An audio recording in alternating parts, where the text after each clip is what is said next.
Binge the full week of The Ray Taylor Show ad-free over at inspireddisorder.com/plus. This is The Ray Taylor Show. This is my top 5 Die Hard movies ranked. Obviously, there's only 5 Die Hard movies, so I'm going to rank them from 5 to number 1. Recently rewatched all of the Die Hard movies. I had never seen the most recent one, A Good Day to Die Hard.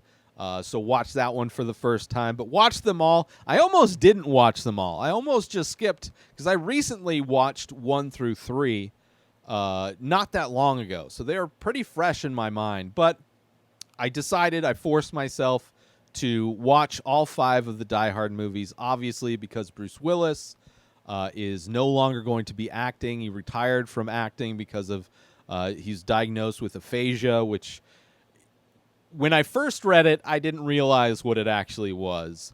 And after reading, it's basically makes it impossible for you to communicate with people, to either understand communication coming at you, whether it's from people speaking or words on a page, but also being able to communicate out. It is pretty tragic, and it's sad to see Bruce Willis, who is one of the biggest action stars, at least at one point, kind of being taken out, and been in a bunch of great movies in general. To see his career end that way is a bummer. But in homage to that, in his retirement, I wanted to go through his best franchise. I mean, one of the biggest franchises he's most known for, I would say, and rank them, which is something that I've wanted to do with the Die Hard movies anyway, so it works. And for those that aren't familiar with Die Hard, Bruce Willis plays John McClane, who's a New York cop. He's kind of the great thing about the first Die Hard movie is, like, it was the first time we saw, like, an average build guy as the action hero, right? It wasn't your Arnold Schwarzenegger. It wasn't your Sylvester Stallone. It was a dude, balding, average body, not giant muscles, man on his own, rough and tumbled, taking on the world, in over his head. And that aspect of it was changed the game. I mean, you wouldn't have like a Jason Bourne. I mean, eventually you probably would have, but Jason Bourne would never have been cast as Matt Damon would be cast as Jason Bourne if not for Die Hard. So anyway, the first 2 movies, it's primarily him on his own. A lot of communications in these movies is over radio or walkie-talkie. The first 2, his buddy, if this were a buddy cop movie, his buddy was on the other end of the radio for most of the movie. In movies 3 through 5, they give him a buddy, which isn't necessarily a cop, but it is somebody that is going along the ride with him. Of course, he's always complaining about, the situation. He's not supposed to be there, very much like Kevin Smith movies. I'm not even supposed to be here, from Clerks, which Kevin Smith plays. It has a cameo in one of the Die Hard movies. He's always in every movie. John McClane is falling away from an explosion. There's always, not always, but in most of them, there's a helicopter that gets taken out. It's a fun franchise. I really enjoyed it, and I'll talk more in depth about each of the movies as I rank them. But let's get it started, shall we? Starting off with my number 5 favorite Die Hard movie, my least favorite Die Hard movie, some may say. And in this instance, it is my least favorite. It is by far, in my opinion, the worst Die Hard film. And that movie, coming in at number 5, is A Good Day to Die Hard. This is a movie that came out in 2013. It is the last Die Hard film, unless they reboot it or have a spin-off with the franchise. But as far as Bruce Willis's involvement, this will be his last. And it's not good. In this movie, he goes to Russia because his son, who is pretty absent from the entire franchise, we see his daughter in the movie previous to that, but in general, his kids are only in it as much as they are in a picture with him. So this one is about his son who is in some trouble in Russia. So this one takes place in Russia.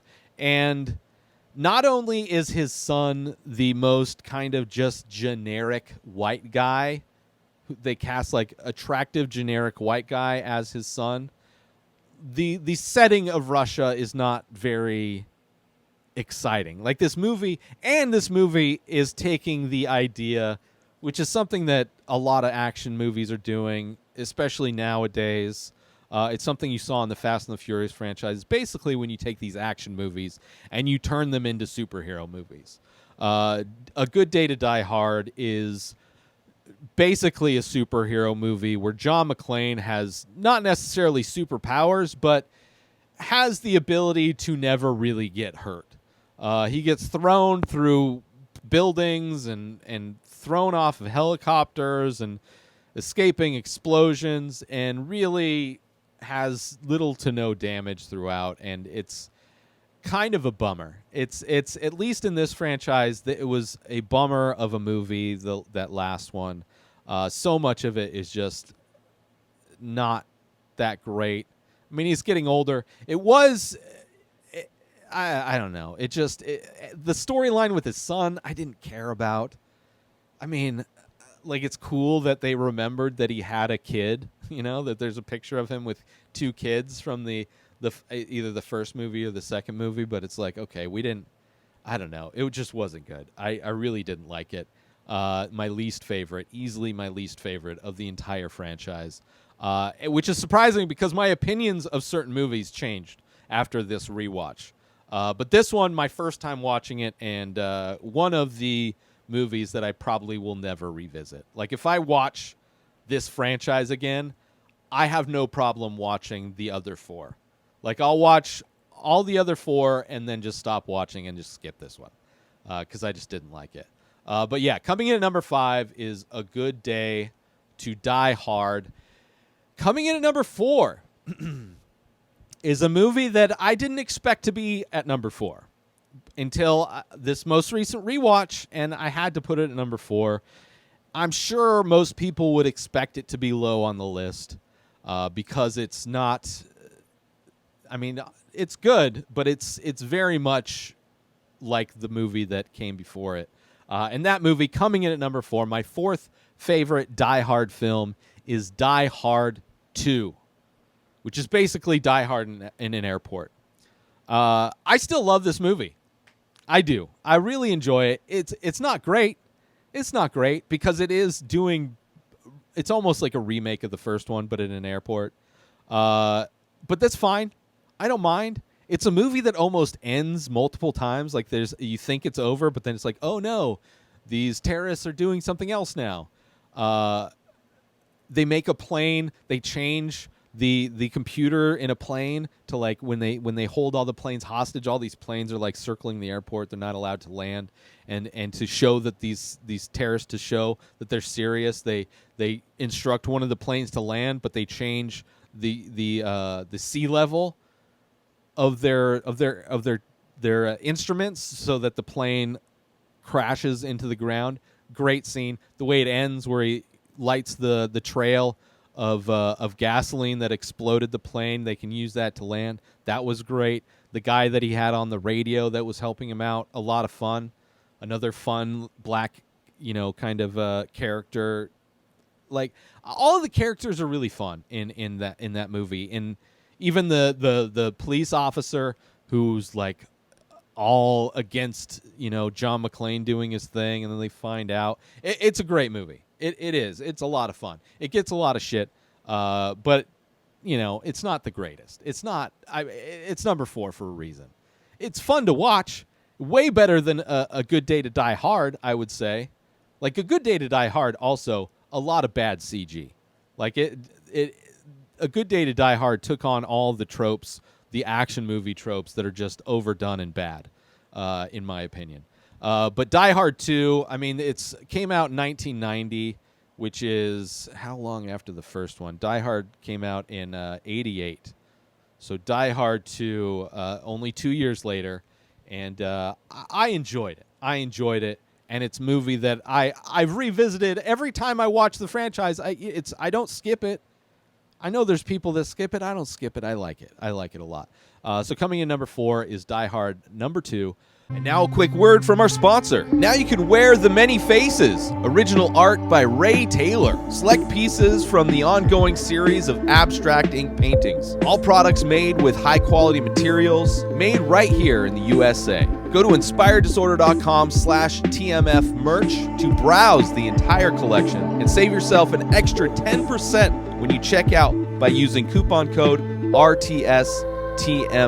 So once again, go to inspireddisorder.com/TMF merch and save 10% when you use coupon code RTSTMF. And now, back to our show.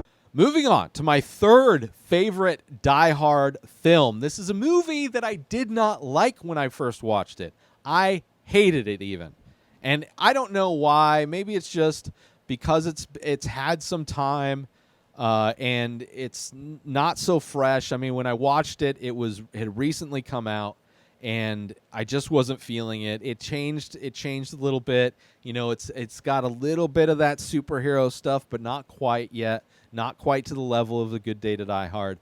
But anyway, this one coming in at number 3 is Live Free or Die Hard, which is one that where Bruce Willis he's matched up with somebody. This time he's sent, the FBI taps John McClane. It's like, we got a special thing for you. We need to go round up this cyber nerd guy played by Justin Long. And you need to bring him in for us. And there's this huge, like, the terrorists are using computers to take over and do stuff, which when I first watched it, didn't like the premise.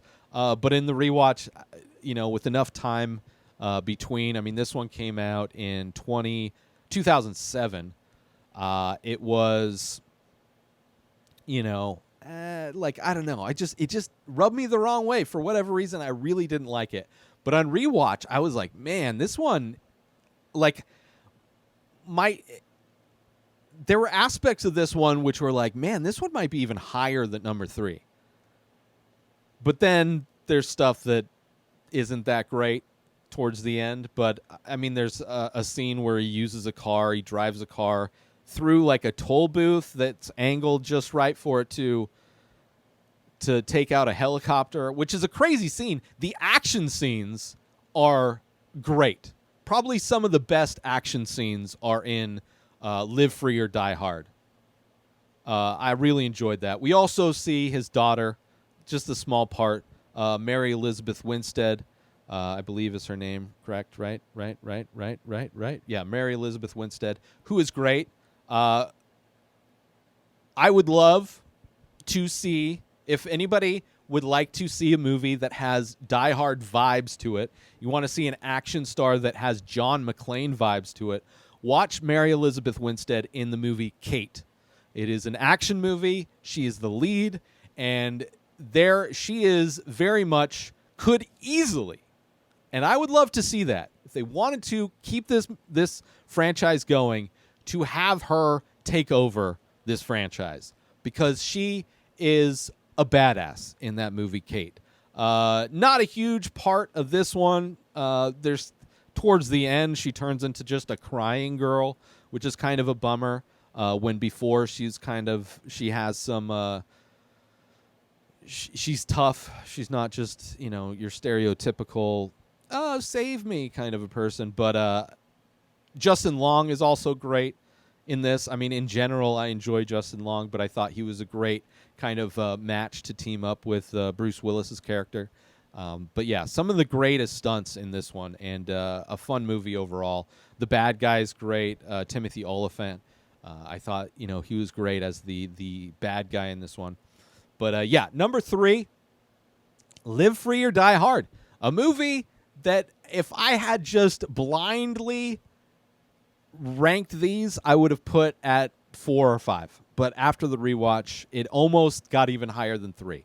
But it settles in at number 3. Moving on to my number 2, my second favorite Die Hard film of all time. My number 2 is the one where it all started. That's right. The original Die Hard is coming in at number 2. My second favorite. Now, I know people angry, but it started there. It changed things. It changed action movies. I know. It's great. You got Hans Gruber. You got the classic scene of the watch being unclasped, and you see him fall to his death. I know. It's so good. It is a great movie, but it's not my favorite. Sorry, it's not my favorite.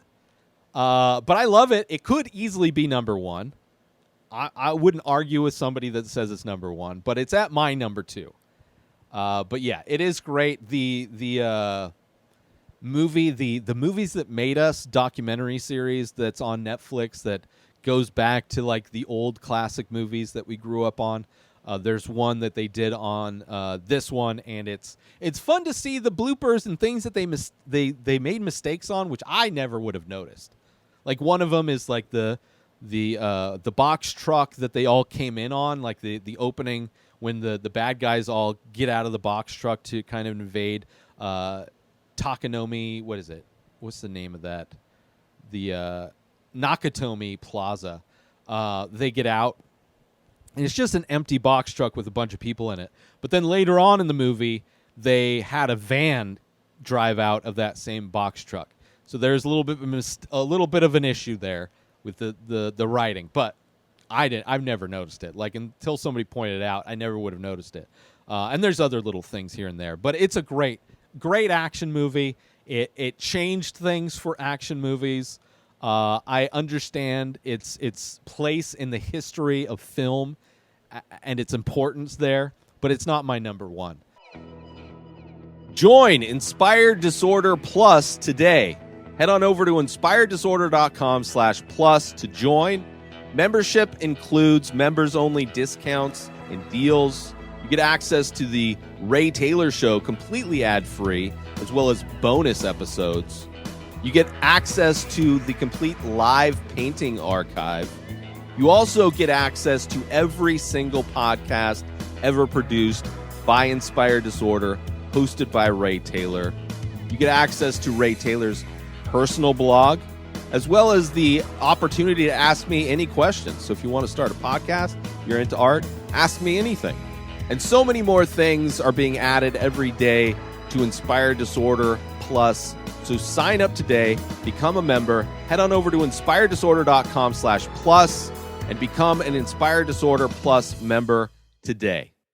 So without further ado, my number 1, you can't not know what my number 1 is, but my favorite Die Hard film of all time is Die Hard with a Vengeance, the third film, obviously co-starring Samuel L. Jackson. This is the first time in the franchise where he's teamed up. It's not somebody on the radio. You have Bruce Willis and Samuel L. Jackson running all over New York with their like chickens with their heads cut off, trying to do all these crazy things that Simon says for them to do.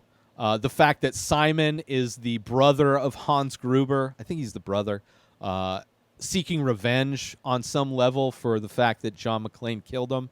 I love that as well. I think it's just a little bit better, a little bit better acting, a little bit better. Like the story is really fun because it's all around New York instead of just in a building. Samuel L. Jackson's character is amazing. The way they are introduced to each other, how Simon tells John McClane to go out to I forget what neighborhood it was, but it's a predominantly black neighborhood, and tells him to put a sandwich board on that says "I hate the N-word," and Samuel L. Jackson's character tries to save him, and it's like they have a contentious relationship that they eventually get respect for each other. It's also crazy. There's a scene where John McClane shoots a power line that swings and hits a helicopter, takes the helicopter out of the sky, which is kind of crazy, but started the whole attacking helicopters with crazy things in the franchise. It's so good. I mean, Samuel L. Jackson is amazing. So the fact that he's in it makes it a plus. The fact that they're going all over, and there's like the complexity to like the things that he wants them to do. I remember as a kid trying to solve like that water jug thing. This rewatch was the first time I ever conceptualized how to solve that water jug puzzle that Simon gives them. But just so smart. So much of it is so smart. I had so much fun. Them like doing this thing where it's like all of these tasks that Simon gives them is just to keep them distracted so that they can go and steal all the gold from Fort Knox. Loved it so much. It would have been number 2, but I think it's better than the first one. You know, I think I don't know. I think it hits all of the marks perfectly and starts off great. Hot town, summer in the city, back of my neck getting dirty gritty. And then you had the big explosion to start the movie off. It's a great start. It just like gets you right into it. I loved it. So, number 1, Die Hard with a Vengeance. Came out in 1995, which is how many years did that come out after? So 5 years after Die Hard 2. Loved it. And apparently Samuel L. Jackson was asked to be in the movie because I think by Bruce Willis. And Samuel L. Jackson was a huge Die Hard fan, so it was like he was super stoked to be part of the cast for the new one, and in my opinion, the best. So one more time. This is my top 5 Die Hard movies ranked. Starting off with number 5 is A Good Day to Die Hard. Number 4 is Die Hard 2. Number 3 is Live Free or Die Hard. My number 2 is Die Hard. And my number 1 favorite Die Hard film is Die Hard with a Vengeance. Let me know what your favorite how you would rank the Die Hard movies in the comments. Hit me up on social media at Ray Taylor. I want to know. Let me know. Is there anybody out there that loves A Good Day to Die Hard?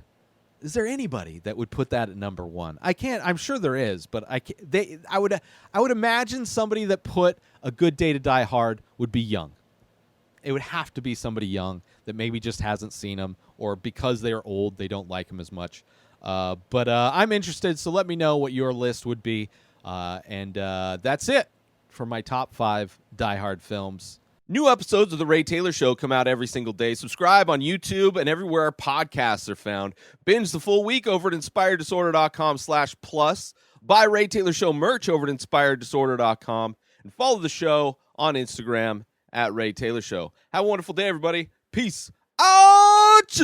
Today is the day where you wake up and you realize that everything that you've been dreaming about, everything that you've been wanting, every goal and wish and hope that you've ever had can become real. Dreams can come true. What you manifest in your mind, you can bring to reality.